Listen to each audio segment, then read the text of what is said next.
Hi guys, my name's Elliot Timothy Harding Bethel, and as always I'm here to express to you the truth as it is shown to me and to encourage you guys to do the same. And today I wanted to touch base on when I was growing up, how I was very adaptable to my surroundings. That at school we had the popular kids, the emo kids, the clever kids, the cool kids, the grungy kids, the emo kids, and I never felt like I belonged to any one of these groups. I always was very much chameleon-like and went around and was friends with all of them. Now it serves us very well to be adaptive to our surroundings, and it's quite a good survival mechanism. We've probably learnt this over many lifetimes, that being adaptable to your environment is a great survival mechanism. And we get to experience and learn from a wide variety of things like people, events, circumstances, surroundings, to name but a few. But what I've experienced and what I've learned and what I've been shown and what I believe is that there comes a time when being adaptable to your surroundings no longer serves you, because where your attention goes, your energy flows.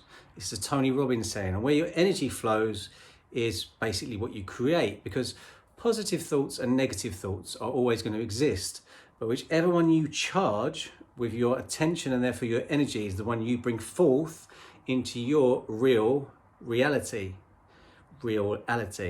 So whichever one you're charging with your energetic, it's your birthright to create, but what you're focusing on is what you're going to draw forth into the dimension you're in, into your reality, because that's the vibrational frequency of the energy you're going to be sending out. That is what will be returned to you. It's basic karma, it's basic law of attraction, and more importantly in my eyes, it's basic cause and effect. So when you start to take note and keep a journal of the causes you're creating, you start seeing the effects that are returned to you.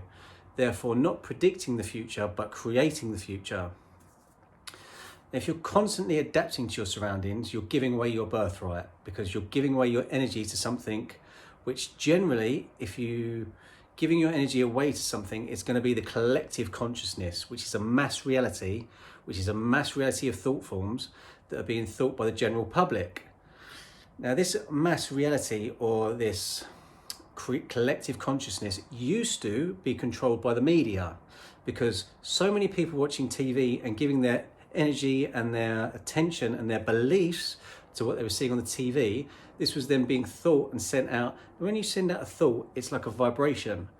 It's a very small vibration, but it goes out like a bubble in a comic book into a thought form. And that goes into collective consciousness. And then when you speak it, it brings it into reality a bit more. When you write it, it brings it in from the non-physical into the physical. So the collective consciousness is changing rapidly at the moment, because so many people are waking up to their creative abilities and their birthrights, their gifts, talents, abilities, powers, that whatever they are constantly thinking and feeling, they are going to draw forth into the reality that they're seeing, because there's many different dimensions, levels of perception, vibrations and frequencies out there, many timelines. So whatever you're thinking and feeling at that particular moment, you will draw and you will jump into that timeline. We've all probably had a deja vu moment where you've walked away and your keys have been somewhere and you've looked everywhere for them, and you come back and they were exactly where you put them from. This is probably because you've switched the timeline. You've jumped from one dimension to another dimension and then come back in. This has been happening to me my whole life, and I have learned how to use it to my advantage and how to use it to the highest good for myself and to the highest good for others. Now, I invite you, if you've not already, to go within and create a space within yourself of peace, harmony, unity, prosperity, health and joy. Because when you create these within yourself, you will experience them very rapidly in your outer reality, as within, so without, as above, so below. Now, an observation I've made recently, and this doesn't matter when you're watching this video, if this video is seen by someone 10 years ago or if it's seen by someone in 10 years time, that virtually every nurse, care worker and doctor I've spoken to will be refusing whatever type of vaccine is offered to them, even if it endanges their job. And I have already met quite a few nurses and doctors that have resigned or are actually petitioning against people being are petitioning for people to have the right to choose what they put in their bodies. Some, as I said, some have already left their jobs for this, and it's a very, very interesting time at the moment.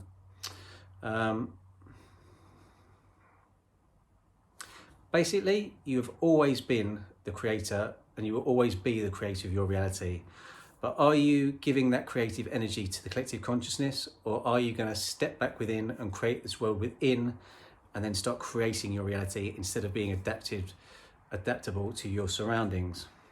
It's time to take back your power and step into your creative ability and to claim your birthright. As always, I hope you've enjoyed this video, and I hope the message has been received by you in a way that is understood by yourself. I hope you're all having a great start to your new year. Lots of love. Namaste.